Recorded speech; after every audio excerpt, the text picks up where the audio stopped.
بسم الله الحمد لله والصلاة والسلام على رسول الله وعلى آله وصحبه أجمعين وسلم تسليما كثيرا كثيرا. ربنا زدنا علما ورزقنا فهما. Assalamu alaikum wa rahmatullahi wa barakatuh. I am in a beautiful sunshine. Alhamdulillah, mashallah, Allah bless us all. Just wanted to advise a little words for me, first of all, and all those who are listening and watching. You know, there are times we ponder why people don't listen to me. I tell them so many times, but people don't pay attention. My kids are not listening, my parents are not listening, my colleagues are not listening, my students are not listening. And we get frustrated, we get sad, we get angry, and then we complain, and then we find faults on others, how they're not listening, how there is fault in them. Now, if you look at the biography or the life of Muhammad, peace be upon him, in the Quran, it teaches us how to frame all of that. Why is it that we say once, twice, 3 or 4 times and we get fed up and we complain, we nag, we whine? But then when you look at what happened to Prophet ﷺ, our perspective changes. That's why anytime don't lose patience. Patience can be learned, and it's a skill. It can be trained. You can train yourself. And you can see the whole old situation, you will be in a state of winning mindset and a victorious mindset and a grateful mindset instead of losing hope. So you should be hopeful and grateful. I will inshallah try my best. Allah give us success and barakah. See, if you look at Salah, was Salah made mandatory straight away? Was there like 2 rakah Fajr and 4 rakah Dhuhr and Asr and Isha 4 rakah? No. First there was just Tahajjud, and then before Hijrah, okay, the number of years the difference of it, but before Hijrah, whether it's 3 years or 5 years or 1.5 years, before Hijrah, when Allah took Prophet in the Mi'raj, in the heaven, and gave him the gift of Salah, okay, that time it was 2 unit. All Salah was 2 unit except Maghrib. So 2 Fajr, Dhuhr, Asr, Isha, and Maghrib was 3. Okay. And then after Hijrah, 13 years in Makkah, when we went to Medina, then Dhuhr, Asr, and Isha became 4. Okay. Fajr was 2, Maghrib was 2. Okay. And you have Witr at the end with odd as well. Okay, to make it odd in the night time. So you see how gradually it was built. It wasn't straight away. 13 years, and then after Hijrah it was made complete. There's a lot of hikmah behind it, to build it up slowly, you know, not to rush them. There's also fear issue as well. So many things. And in Medina they're more secure. So everything was built up. He didn't say 1, twice. 13 years in Mecca, and then after Hijrah make a proper final. So why do we get frustrated when someone don't listen to us? Look at how alcohol was made forbidden. Alcohol, first they don't come when you're drunk, then say don't drink when you're praying, and then the ultimate decision came, khamr is haram, came in few stages, 3 stages. It wasn't straight away. So because Allah created us, He knows the nature of human being, and He knows how He should be dealt. The da'wah and the commandments, how it should be dealt. We build up, nurtured slowly but thoroughly. And that's why He gave small incidents and situation, and then give final verdict, the final commandment. Okay, and when that happened, when Sahabas understood it and they stuck to it, Sami'na, amanna wa ata'na. We hear, we believe, we obey, and we just go for it. They didn't mess around. The reason for that, I'll explain that. Look at zakah, how zakah was. Zakah first was said, Allah said, just give zakah in the harvest day, whatever you have. The amount wasn't specified. Okay, just give zakah, just give charity or zakah. And then later on, it was said nisab amount, 2.5% of the amount of silver and the gold. The nisab amount was pronounced. And the 9 Hijri, Prophet of Allah used to send collectors to collect zakat. So you see how everything was staged. Prophet of Allah didn't make everything straight away. Okay, and this is everything has a hikmah, reason behind it. And that's why it's very important we understand. When we preach any subject, we have to have knowledge and understanding, and wisdom and beautiful preaching. These 4 qualities must be present. Beautiful preaching comes with everything, with the way you speak, the way you behave, the love, compassion, everything comes under it. As it's important we look at ourselves. So anytime you're telling someone to do, you're telling your kids to pray, to do the homework, to clean their house, to wake up on time, to go to sleep, to stop Netflix, social media, or you're advising your colleague, or you are a boss, you're advising your employees, or you're perhaps you started practicing and your parents are not behaving such a way, you're giving da'wah to them. Always number one, look at your intention. Look at your intention. What's my niyyah? Am I doing it so the people will say that, see, I converted people, or I persuaded my parents, or my kid is so good. People will say that so and so did good presentation, good video, good like. Is that all your mind? Then by default you are a failure, because you cannot be happy with people's happiness, because you will only be happy about Allah's happiness. But if your mind is towards Allah Azza wa Jal, when your mind is focused towards Allah's happiness, not people, because people, you cannot make everybody happy. People behavior changes time to time. 1 minute they're happy, next minute they're sad. Yes and no, it's always left, right, center. That's how you make are. And if you are fixated to make people happy, you'll be a loss. You'll be a loss. That's why your number one, look at your intention. What's my why? What's my strong why? What's my compelling vision? Am I doing it for Allah, the love of God Almighty Lord? Am I doing it for the love of Allah, for the happiness of Allah, for the pleasure of Allah? Am I doing it for Allah? That should be a goal.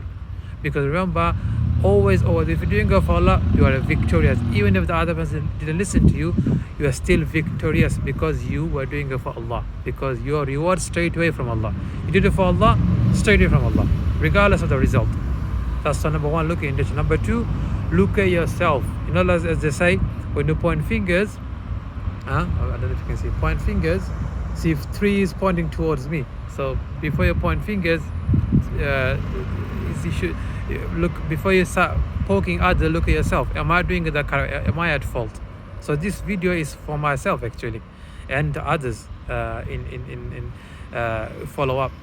So I'm talking to myself, because when I speak, my ears are listening much quick, and it's straight away making affirmation for myself, affirming in my heart, taking a root. And I would like to do good in the world. So I'm passing this message on. So look at yourself. How I said it. When I told my kid to pray, was I angry? Was he watching his favorite show, or was it time of a different timing? Was I shouting? Was I making faces? Was I, cursing him? How did I say it? How was I with my boss, with my employee, with my parents, with my students? How was I? With my family members, how was I? Did I shout, or was I calm and collected? That what I said had a wisdom and understanding and beautiful preaching. Was there a wisdom and good manners in it? Was I smiling? Was I warm? Was I welcoming? Was I cool and chilling, as the kids say? I don't know if they still use it, but was I calm and collected, and was I mature and wise about the situation? How I said it, as Allah says, "Ud'u ila sabili rabbika bil hikma wal maw'izati hasana." With wisdom and beautiful preaching, you invite others towards good action, towards Allah, to His way, towards Him. So this is the important thing. You look at your intention and look at your how. Always take accountability. Don't look fault for others. If they're not listening to you, if you have something good to say, they haven't paid attention to you, then you say, okay, I'm not going to judge you, I'm going to judge myself. Don't judge others, judge yourself. Look at my intention, what's my why? Let's correct myself. I'm doing it for Allah. Okay, fine. Next, how am I saying it? Is there deficit in my way of behaving with others? Then I gotta fix my behavior, my character, my way. Because remember, people accepted message from Prophet of Allah, the way he was. They all listened. He was trained to be Al-Amin, trustworthy. His akhlaq was such a way, even his enemies used to think he's a noble man. You know the situation of the seerah. When you read the seerah in early times, even when Heraclius was questioning the Abu Sufyan, he knows he had to speak the truth about Abu Bakr. So even his enemies knew how good akhlaq and conduct and good manners and behavior, beautiful thing. One person says. So you have to look at your behavior, your manner of speech. Okay, give so much compassion and mercy and love to your kids, to your parents, to your boss, to your employee, to your students, to your teachers. Give them a lot of love and compassion and mercy. Go do something for them. Don't expect, do something for them. Don't tell them what to do, just do something for them. And in return, there will come a time where they will be so easygoing, it will be easier for them to take in the information when it's time to say it. Now, all of that, whenever you tell somebody to do something, don't go to specific. Okay, if you look at the seerah, don't go to specific straight away. You have to go to number one, go to core of the situation. That is Allah. You have to find a way. Your kids, your boss, your parents, your teachers, whoever might be, go to the core of it. And that is talk about Allah, heaven, hell, grave. This is the core of it. Hereafter, life of previous prophets. You go to core of eternal message, the Tawheed, La ilaha illallah. Don't talk about specifics. Don't listen to music. Don't watch movies. Or don't do this. Don't remix. Don't drink this. Don't eat that. If you go to specific, you will lose them. The whole thing is Islam is so it's too much. It's too much restriction. You will lose them. But go to core of it. Go to Allah. Talk about Allah first. Heaven, Jannah, Jahannam, Qabr, all those things. The Yawm al-Hashar, those things. You have to tell them. How do you tell them? First and foremost, you have to know. Because without knowledge is ignorance, and you cannot invite towards others towards light with ignorance. You must have light. You must have knowledge and basira, insight. So you have to learn yourself. Secondly, how to do it? Look at your intention. Look at how you're doing it. It doesn't have to be 1 hour lecture. It could be one smaller. If you look at the way Prophet Muhammad dealt with it, sometimes he would just say one word.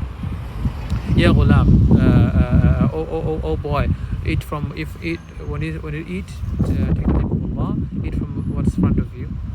Use the right hand. Simple words. It's just simple words like that. It doesn't have to be 1 hour lecture or screaming and shouting. Just give gentleness. Prophet of Allah subhanallah, Anas ibn Malik, he said, I served Prophet of Allah 10 years. He never said, why did you do this? Why didn't you do this? Whenever he met his face, always smiled. He said, I never seen him except smiling.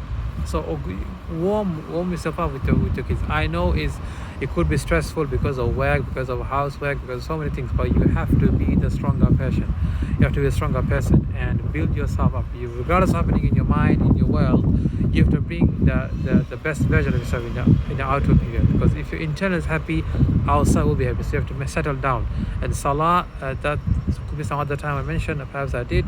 Salah should be a way to bring happiness bring happiness in your heart and your mind, and everything else will come into places. So I say what I say. Every time you want to give da'wah or you want to tell people something to do, something good, look at your intention, look at your behavior, how you're doing it.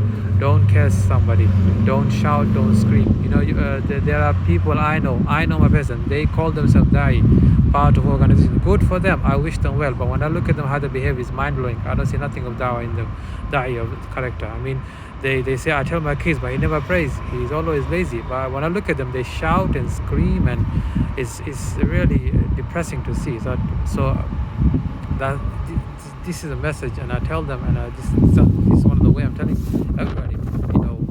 Smile to your kids, to your parents, to your boss, to your employees, to your friends. Smile and be gentle with them, man. Be gentle. You cannot get away with shouting and screaming. There's wisdom behind everything. Be wise, because they are looking at how you're saying it instead of what you're saying it. If your how is good, your what will take an automatic effect. Bi'idhnillah. If you are true to Allah, Allah will make you profitable. Remember, Noah gave peace be upon him, preached people for more than 900 years. And you and me say 1, 2, 3 times, and we get fed up, and for sin doesn't work like that. We have to be wise. Let me tell you one story. We know the sacredness of masjid is place of worship, and we honor it. Now, Prophet's time, they were sitting down, Prophet of Allah and the Sahabas, and a Bedouin, he doesn't know much, ignorant man, he doesn't know much. He just came from desert, came in the masjid. He was sitting down, and he just stood up, and he just went to a side, and he just urinated. in the masjid. Can you imagine? In the masjid will be if the in the masjid, and Sahaba were angry, like, oh, ma, like, it's expressive. They're saying expression saying that, they were angry that the gravity of the matter, and they were angry about it. But Prophet Allah said, let him. So he didn't interrupt. Let him finish, and then it sat down with him and told the man, look, in here, masjid is a place of worship, recitation of the Quran, is a holy place, pure place. It is not for this purpose. It is only for worship. So he didn't reprimand him, he didn't shout or curse him, he didn't hit him. He just spoke to him gently, explained to him what he did. And then he ordered someone to pour water over that affected area. Obviously the idea is cleaning. Back then it was like earth and sand. Obviously now we got carpet and stuff like that, but back then it was so they just put water over there, and that kind of dealt with the situation. Now he was so amazed by this behavior of the Prophet. He said, I did this, Prophet never shouted at me, he just told me gently. And he also said he was so high by the moved by Prophet's behavior. He said, oh Allah, have mercy on me and Muhammad and not others, because they shouted. So, and the Prophet corrected him, saying, you are restricting what is vast, so you have mercy for everybody. So you're also teaching him. Another one narration mentions saying that you wasn't sent to make things difficult, but to make things easy. See how Prophet Allah taught. He didn't make it. He always saw opportunity to do good and frame everything in a positive way instead of looking negative. Everything was for good, but not against good. The fact that the person urinated, it became a chance to teach people about the sacredness of the masjid and how to deal with this kind of situation with calmness and not cursing or angry. It's the same example. I'm telling you, when you see your kids or your parents or whoever or your family, they're behaving certain way, or your boss or your employee certain way, they're not listening, be gentle with them. Yes, there are times to discipline, but generally speaking, be gentle with them. Be gentle with them. In the Quran, Allah mentioned if Prophet of Allah was harsh-hearted, they would have left him. But because of his gentleness, they flocked towards him. So we should be gentle towards our kids, especially towards our mothers, our fathers. Be gentle to your kids. Don't be so, firm towards them. If perhaps they're messing around and you start shouting, that takes away their confidence, and that builds a negative image of you in their mind. So you give them confidence and calm them down in a way. When they are happy mode, don't give them the discipline time. It's time to settle down. Okay, it's time to give merciful and thoughtful and wise in your preaching. You calm it down. So you dictate the world. So dictate the day. You plan everything out. So at the beginning of the day, you say what time you're going to do what. You go through him. Perhaps some of the time I'll explain that.